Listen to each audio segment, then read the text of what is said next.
আসসালামু আলাইকুম। আজকে হলো পবিত্র জুমার দিন। আর কক্সবাজার থেকে আইসাই আমি এই প্রথম জুমার নামাজটা পাইলাম। 12টা বাজে রেডি টেডি হইয়া গোসল টোসল কইরা অজু টজু কইরা একবারে মসজিদের দিকে যাইতাছি। আর আমার পরনে যে পাঞ্জাবিটা দেখতাছেন এটা হইলো আমার বড় ভাইয়ার পাঞ্জাবি। ভাইয়া প্রবাস জীবনে পাড়া দিছে আজ থেকে 8-9 মাস হয়ে যাইব।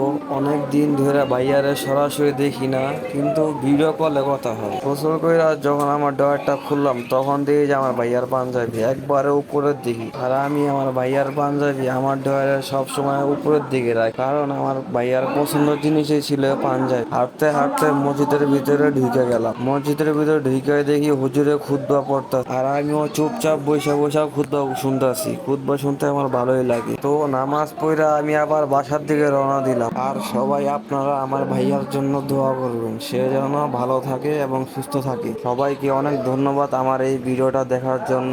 সবাই সুস্থ থাকবেন এবং ভালো থাকবেন। আল্লাহ হাফেজ।